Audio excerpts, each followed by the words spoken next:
अस्सलाम वालेकुम दोस्तों। सबसे सस्ता नुस्खा मर्दाना कमज़ोरियों को दूर करने के लिए या फिर सेक्सुअल ऑर्गन में वीकनेस आ गई है तो आज का ये वीडियो आप ही के लिए है। बहुत सारे लोग चैनल पर कमेंट करते रहते हैं कि डायबिटीज़ के लिए डायबिटीज़ के मरीज़ों के लिए कोई नुस्खा बताइए जो मीठा ना हो। तो आज के ये वीडियो उनके लिए भी है और बाकी सारे लोगों के लिए भी है। वो कोई भी इस नुस्खे को आसानी के साथ यूज़ कर सकता है और ख़ुद से बना सकता है। मार्केट से लाके इतना आसान नुस्खा है और बहुत ही सस्ता नुस्खा है। आज आपको अश्वगंधा के बारे में पूरी जानकारी देने की कोशिश करूंगा, इसलिए वीडियो पूरी देखिएगा। और मुझे पूरा उम्मीद है कि इस वीडियो को देखने के बाद आप अश्वगंधा का इस्तेमाल आप अभी से करने लगेंगे, क्योंकि इसके फ़ायदे इतने हैं कि आप जानकर हैरान रह जाएंगे। और इस पर इतने सारे रिसर्चेस आ चुके हैं कि आप पढ़ेंगे तो पढ़ते ही रह जाएंगे। हमको वीडियो ज़्यादा लॉन्ग नहीं बनाना है, इसलिए हम सिर्फ फ़ायदों की बात करेंगे और लास्ट में यूज़ कैसे करना है वो हम बताएंगे आपको, क्योंकि ये बहुत ज़रूरी होता है कि डोज़ का ख्याल रखा जाए। अगर किसी चीज़ के अंदर बहुत फ़ायदे हैं और आपने डोज़ में कमी बेशी कर दी तो दूसरे बीमारियों का जड़ या कारण बन सकता है। तो चलिए हम सबसे पहले जान लेते हैं अश्वगंधा के मुख्तलिफ़ नाम क्या हैं, डिफरेंट नेम क्या है और आपके ज़बान में या इंडिया के मुख्तलिफ़ ज़बानों में इसे किस नामों से जाना जाता है। और इस वीडियो में ये भी जानेंगे कि क्या ये माजून आर्द खुरमा के साथ लिया जा सकता है या नहीं लिया जा सकता, या उससे बेहतर है या माजून आर्द खुरमा बेहतर है, ये भी जानेंगे। अश्वगंध को पंजाबी में एक्सन या बोगनी बूटी के नाम से जानते हैं, सिंधी में भटगंध के नाम से जानते हैं और मराठी में आसनगंध के नाम से जानते हैं। इसके अलावा गुजराती में आँख अंध के नाम से जानते हैं, बंगाली में अश्वगंधा के नाम से जानते हैं। इसके अलावा अंग्रेज़ी में विंटर चेरी के नाम से जानते हैं। और इसका यूनिवर्सल और बोटेनिकल नेम, जिसका मतलब ये होता है पूरी दुनिया में इस नाम के ज़रिए आप इसको ढूंढ सकते हैं और लोग बता भी देंगे, क्योंकि इसको साइंटिस्टों ने रखा है इस नाम को, जिसको बोटेनिकल नेम कहा जाता है। तो इस नाम से आप कहीं पर भी इसको ढूंढ सकते हैं, जिसको विदानिया सोमनीफेरा के नाम से जानते हैं। ये इसका बोटेनिकल नेम है। सबसे पहले हम इसके सेकेंडरी फ़ायदों को जानेंगे, उसके बाद इसके मेन फ़ायदे पर आएंगे, फिर उसके डोज जानेंगे और इस्तेमाल करने के तरीके को जानेंगे। आगे बढ़ने से पहले आपसे रिक्वेस्ट है कि आप हमारे चैनल को सब्सक्राइब कर लें और अपनी परेशानी को कमेंट बॉक्स में लिख भेजें।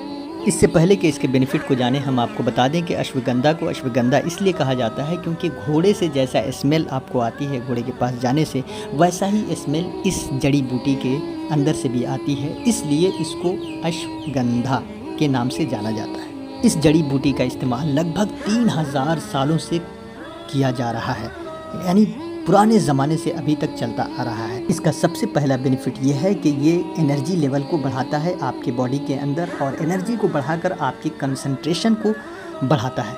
अश्वगंधा का दूसरा हेल्थ बेनिफिट ये है कि इसके अंदर विदानोलाइड्स की मात्रा ज़्यादा होने की वजह से ये गिल्टी और सूजन के बढ़ने को रोकता है। तीसरा इसका फ़ायदा ये है कि कई रिसर्चर्स में, कई स्टडीज़ में ये नोट किया गया है कि ये बॉडी के अंदर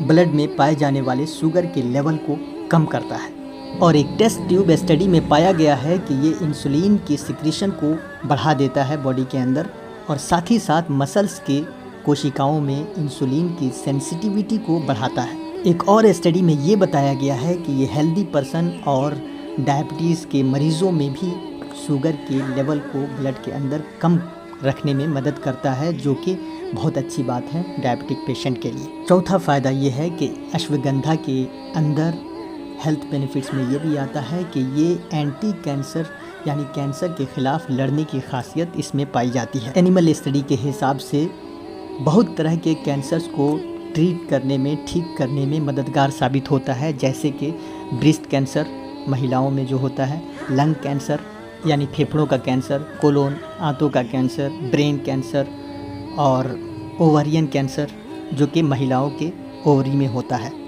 इन सब को ठीक करने के काम आता है, इन सब को ठीक करने में एक मददगार साबित होता है। इसका पांचवा फ़ायदा ये है कि ये अश्वगंधा बॉडी के अंदर कॉर्टिसोल के लेवल को कम करता है। कॉर्टिसोल ये होता है दोस्तों कि ये एक हार्मोन है जो इंसानी बदन में बनता है और इसको स्ट्रेस हार्मोन के नाम से जाना जाता है। अगर ये ज़्यादा बनने लगे तो आपके अंदर स्ट्रेस बढ़ जाएगा और आप हमेशा दबाव और तनाव में अपने आप को महसूस करेंगे। कॉर्टिसोल जो कि स्ट्रेस हार्मोन है, इसका सिक्रेशन एड्रिनल ग्लैंड से होता है अश्वगंधा पर किए जाने वाले स्टडीज़ ये कहते हैं कि जो लोग एडल्ट हैं, जवान हैं और अगर अश्वगंधा से बनी हुई कोई चीज़ या अश्वगंधा लेते हैं तो उनके स्ट्रेस में लगभग 30% का कमी देखा गया है, जो कि एवरेज है। इसका छठा फ़ायदा ये है कि ये एंजाइटी को भी दूर करता है। अश्वगंधा को देकर कुछ लोगों पर रिसर्च किया गया था कि ये कितने दिन में एंजाइटी को दूर करता है, तो उसमें ये बताया गया कि अगर 6 हफ्ते तक कोई इसका इस्तेमाल करता है तो 50% एंजाइटी उसका दूर हो जाएगा। सातवां फ़ायदा ये है कि ये डिप्रेशन के मरीज़ों में, जो रेगुलर डिप्रेशन के मरीज़ हैं, उन पर इसका इस्तेमाल किया गया, उसमें भी इसमें फ़ायदा देखा गया है। आठवां फ़ायदा ये है कि इसके रेगुलर इस्तेमाल से मसल्स के मांसपेशियों को ताकत मिलता है। नौवां फ़ायदा ये है कि सूजन को कम करने में मददगार साबित होता है। 10वां फ़ायदा ये है कि इसके अंदर एंटी इन्फ्लेमेटरी यानी सूजन से लड़ने की खासियत होने की बिना पर ये हार्ट के हेल्थ के लिए बहुत ही फ़ायदेमंद और लाभदायक साबित होता है, इसलिए कि ये कोलेस्ट्रॉल की यानी वो कोलेस्ट्रॉल जो बैड होता है, यानी बैड कोलेस्ट्रॉल के लेवल को और ट्राइग्लिसराइड के लेवल को बदन के अंदर कम करता है, जो कि दिल के लिए बहुत ही बेनिफिशियल माना जाता है।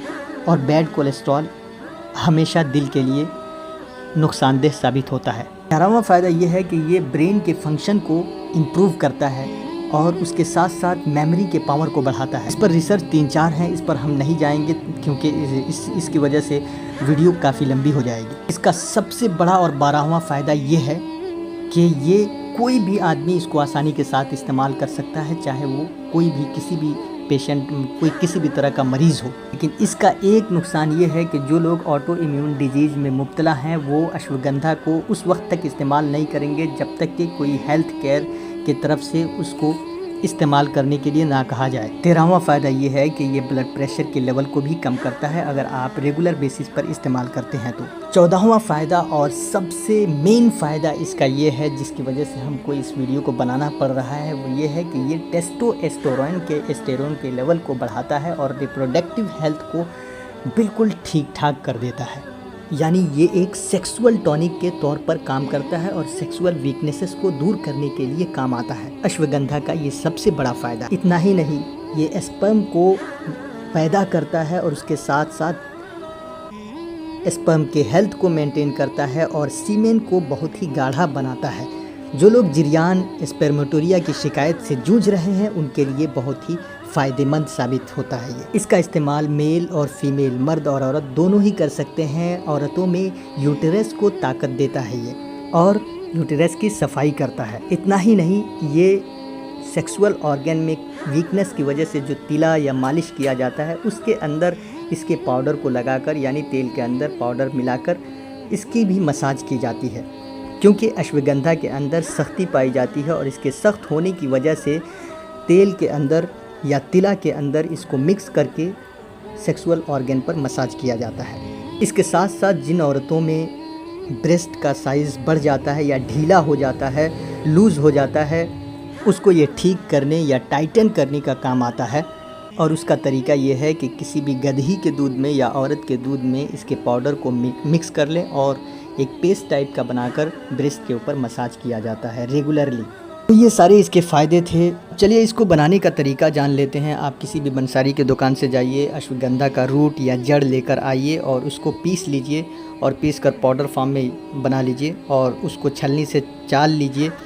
अब जब बिल्कुल साफ़ हो जाएगा वो, तो उसमें से 5 ग्राम सुबह और शाम आपको इस्तेमाल करना है दूध के साथ मिलाकर। ध्यान रहे कि ये बहुत कड़वा होता है, तो अगर आप डायबिटिक के पेशेंट नहीं है तो उसमें चीनी डाल सकते हैं। साइड इफ़ेक्ट ये है कि अगर 5 ग्राम से ज़्यादा इस्तेमाल करेंगे, 10 ग्राम 15 ग्राम इस्तेमाल करेंगे तो तुरंत आपको इसका इफ़ेक्ट देखने को मिलेगा, जो कि अच्छी बात नहीं होगी। बीपी बढ़ जाएगा, दिल की धड़कनें बढ़ जाएंगी और साथ ही साथ पेनिस में इरेक्शन आने लगेगा। तो ये सारे साइड इफ़ेक्ट हैं इसके। आप ज़्यादा इस्तेमाल करने की कोशिश नहीं कीजिएगा, 5 ग्राम काफ़ी है। रेगुलर यूज़ कीजिएगा तो फ़ायदा मिलेगा, एक दिन के इस्तेमाल से कुछ भी नहीं होता है। दोस्तों बात कर लेते हैं माजून आर्द खुरमा के मुकाबले में ये कैसा है। दोस्तों दोनों की अलग अलग खासियतें हैं। माजून आर्द खुरमा उसी के लिए बनाया ही गया है, मतलब क़ुव्वत बाह और सेक्सुअल टॉनिक के तौर पर बनाया गया है, लेकिन उसको डायबिटिक पेशेंट नहीं यूज़ कर सकते हैं। इसको सारे ही लोग यूज़ कर सकते हैं। उसमें थोड़ा सा हर 5 दिन 7 दिन पर आपको उसका डब्बा ख़रीदना पड़ेगा, जो कि पैसे ज़्यादा लगेंगे उसमें ख़रीदने में। ये आपके रीच में है, आप जाके बनाइए, जितना चाहे बनाकर रेगुलर यूज़ कर सकते हैं इसका। उसके साथ साथ ये कि माजून आर्थ खुरमा सिर्फ मुक़व्वी बा है, यानी सेक्सुअल टॉनिक के तौर पर ही काम किया करता है, लेकिन ये जो है बहुत सारी बीमारियों को ठीक करने और कम करने में भी इसका अच्छा रोल साबित हुआ है। तो प्राइस कम होने की वजह से बेहतर है कि इसको आप मार्केट से लाके लंबे समय तक इस्तेमाल कर सकते हैं। अदरवाइज़ वो ख़रीदेंगे तो हर 10 दिन पर आपको पैसे लगाने पड़ेंगे उसमें। तो दोनों के अलग अलग फ़ायदे हैं, तो आप देख लीजिए कि कौन सा आपके लिए सूटेबल है और कितनी परेशानियों को में आप मुब्तला हैं, उसके हिसाब से आप डिसाइड कर लीजिए। दोनों के बारे में मैंने बता दिया है। जो लोग माजून आर्थ खुरमा का वीडियो नहीं देखें वो जाकर देख लें, उनको पूरा फंक्शन उसका पता चल जाएगा। तो दोस्तों वीडियो कैसी लगी, आप अगर ये वीडियो आपको अच्छी लगी हो तो हमारे चैनल को सब्सक्राइब कीजिए और लाइक कीजिए वीडियो को, और हो सके तो शेयर कर दीजिए, क्योंकि लगभग लोग इससे परेशान हैं। कमेंट में बताइए कि आज का ये वीडियो कैसा लगा और आपने कभी अश्वगंधा यूज़ किया है कि नहीं। वीडियो देखने के लिए बहुत बहुत शुक्रिया।